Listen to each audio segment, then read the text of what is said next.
Nous sommes déjà rendus au 5e dimanche de Carême et un seul dimanche désormais nous sépare de la Pâque. Et l'évangile de ce 5e dimanche de Carême est l'évangile selon Saint Jean, chapitre 11, versets 1 à 45.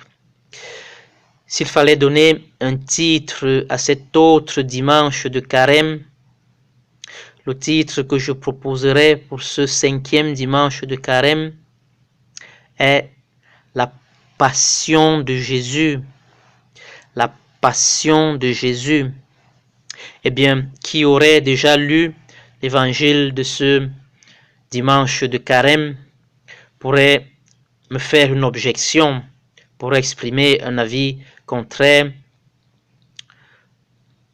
concernant le titre que je viens de donner à ce dimanche de Carême. Justement parce que dans cet évangile, dans l'évangile de ce 5e dimanche de Carême, il n'est pas mentionné que Jésus porte sa croix, Jésus est fouetté par les soldats, Jésus sera crucifié. Eh bien, justement parce que quand nous parlons de passion appliquée à Jésus, automatiquement on pense à cet épisode de souffrance de sa vie.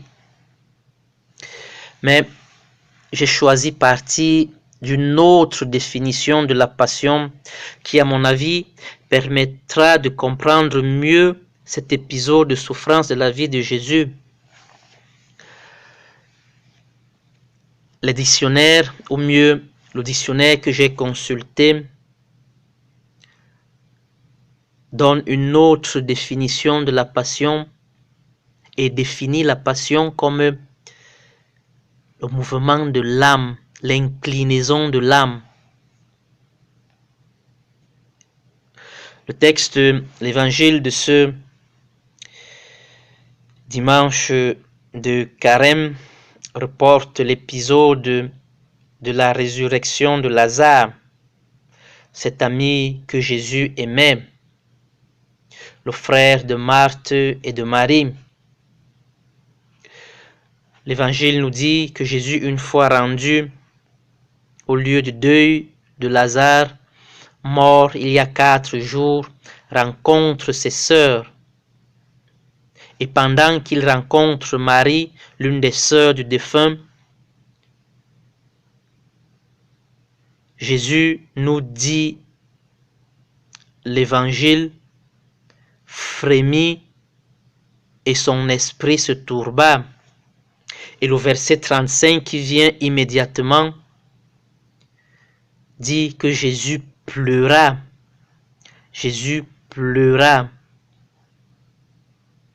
La traduction italienne utilise un verbe qui nous permet de comprendre ce qui habite le cœur de Jésus, ce qui traverse son esprit, ce qui traverse son âme en ce moment-là. Le verbe est scoppiare. Gesù scoppiò in pianto.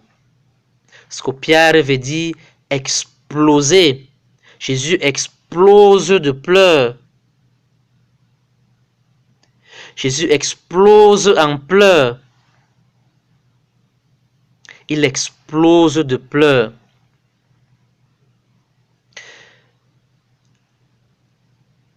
L'explosion de pleurs nous décrit le mouvement de l'âme de Jésus, nous décrit le grand mouvement de son âme,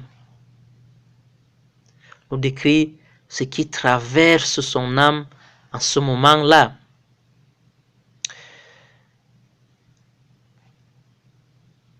Le dictionnaire, en définissant la passion comme l'inclinaison de l'âme, nous dit que l'âme peut être, que la passion est l'inclinaison de l'âme vers quelque chose de bien ou de mal.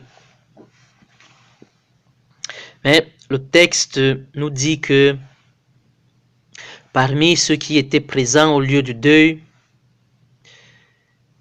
voyant Jésus exploser de pleurs, il y en a qui ont dit, voyez comme il l'aimait, voyez comme il aimait Lazare. La passion de Jésus donc est l'amour pour Lazare. La passion de Jésus est l'amour pour Marie et Marthe. La passion de Jésus est l'amour pour chaque homme et chaque femme qu'il a rencontré durant sa vie terrestre. Jésus est passionné d'amour pour chaque homme et pour chaque femme, ses frères et ses sœurs,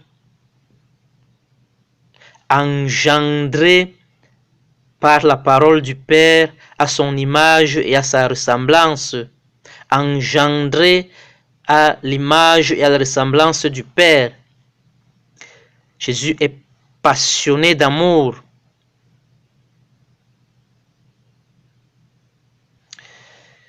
Justement, c'est cette passion d'amour qui justifie le fait que Jésus ait choisi de retourner en Judée où il savait qu'il devait être arrêté et condamné. C'est cette passion d'amour qui choisit le fait, qui justifie le fait qu'il ait choisi de retourner quand les disciples lui font noter que il y a juste quelques heures, les pharisiens ont cherché à le tuer et qu'il pour lui faire voir le risque qu'il court en y retournant. C'est seule cette passion d'amour qui justifie cela. Je voudrais m'arrêter un peu plus sur ce verset 35 qui nous décrit un peu ce mouvement de l'âme de Jésus, cette explosion de pleurs. Peut-être que c'est une image qui peut sembler pas très commode pour parler de Jésus. Peut-être que on ferait mieux à passer tout de suite à l'épisode de sa passion, à l'épisode des souffrances de sa vie, parce que là-bas on voit un Jésus héroïque, un Jésus qui doit porter sa croix injustement, un Jésus qui est fauté injustement, et donc un Jésus héros. Mais le chapitre 35, certainement, le verset 35, où est décrit ce mouvement de l'âme de Jésus, cette explosion de pleurs de Jésus, nous permet de comprendre certainement la raison, nous permet d'aller à la source, nous permet de comprendre un peu les raisons, ce qui anime Jésus quand il doit affronter cet épisode de souffrance de sa vie. Jésus explose de pleurs et nous voyons et nous décrit et nous dit jusqu'où il partage la condition humaine, jusqu'où son amour pour l'homme peut arriver, et nous présente aussi l'image de Dieu comme ce Père passionné d'amour pour chacun de ses enfants, pour chaque homme et pour chaque femme. Nous présente Dieu comme ce Père passionné d'amour pour ses enfants qui n'a rien à défendre, aucune prérogative à défendre, sinon que ses enfants vivent. Dieu n'est donc pas une divinité professionnelle qui fait très bien ce qu'il a à faire, si bien qu'il ne se sent pas concerné par la condition humaine. Mieux, fait très bien ce qu'il a à faire, si bien qu'il doit rester distant de la condition humaine, qu'il doit défendre et affirmer ses prérogatives de divinité, non? L'histoire des religions, la mythologie qui parle de divinité, n'a jamais présenté une divinité aussi passionnée d'amour pour l'homme. Au contraire, les divinités sont toujours contre l'homme, sont des concurrents des hommes. Les divinités doivent toujours rester loin des hommes, n'ont rien en commun avec le, sinon ils ne seront plus divinités. Cette passion d'amour nous dit le cœur, nous décrit le cœur de Jésus, le cœur de Dieu comme un cœur de père, non?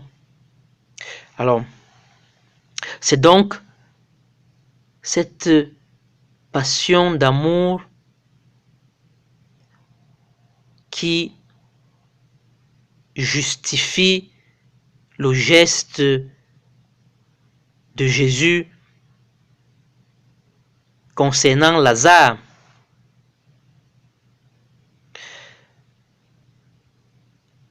En effet, la résurrection de Lazare n'est pas un miracle au sens strict du terme, parce que effectivement, Jésus ne ressuscite pas Lazare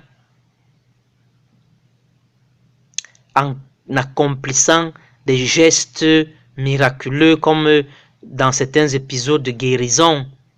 En effet, il n'accomplit aucun geste. La résurrection de Lazare est un miracle d'amour.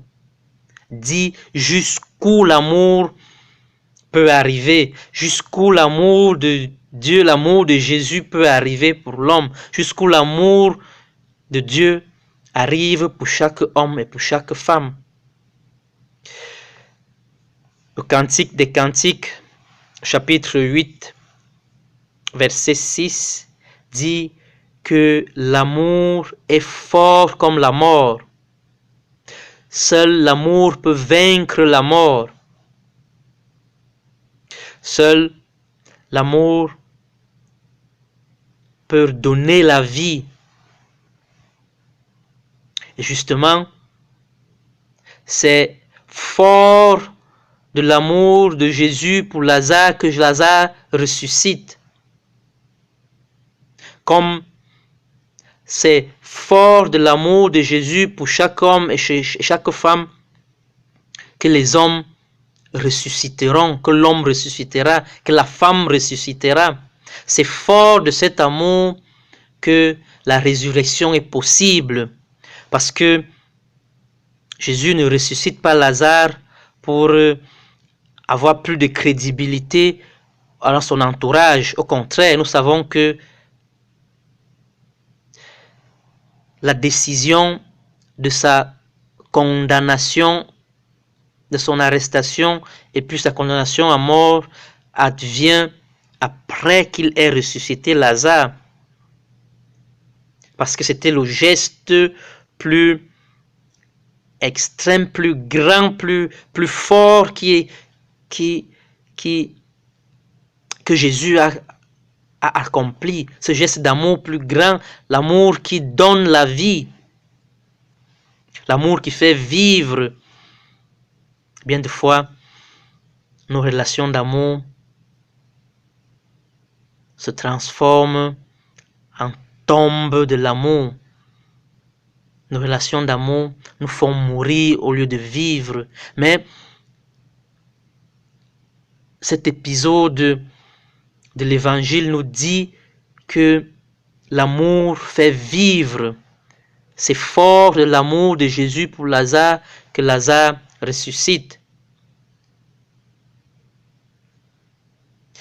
Le 5e dimanche de Carême, donc,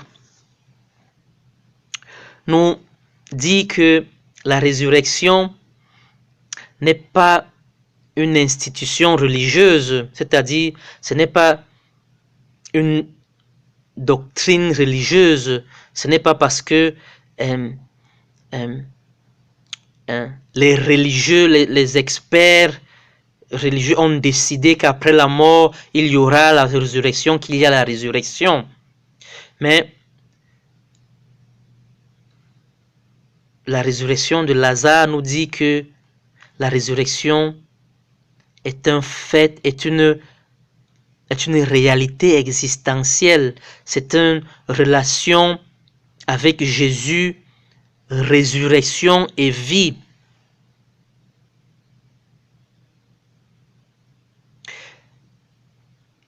C'est fort donc de l'amour avec Jésus que nous ressuscitons. Et donc la résurrection n'est pas simplement quelque chose qui vient après la mort, ou mieux, la résurrection vient après la mort parce que elle commence aujourd'hui. La résurrection est aujourd'hui dans la mesure où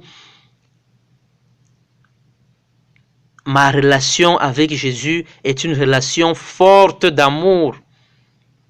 La résurrection est maintenant dans la mesure où ma relation avec Jésus, résurrection et vie, est une relation forte d'amour.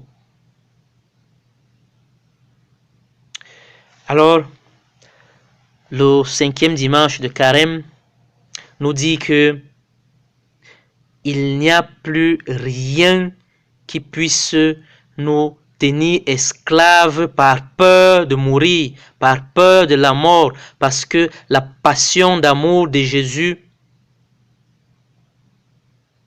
nous a libérés et nous libère de la peur de mourir, de la peur de la mort. Alors il n'y a plus aucune raison de rester lié à une décision, à un choix de vie qui, au lieu de nous faire vivre, nous fait mourir à petit feu, qui, au lieu de nous rendre heureux, nous rend tristes dans notre cœur. Il n'y a plus aucune raison de rester lié à cette décision. Donc, le choix à faire est le choix de la libération. Le 5e dimanche de Carême nous dit que la passion d'amour de Jésus pour nous rend libres, face à la tentation, mais nous rend libres face à la mort qui est le dernier, plus grand ennemi de la vie. Et donc, nous sommes libres et nous devons faire le choix pour une vie libre et heureuse.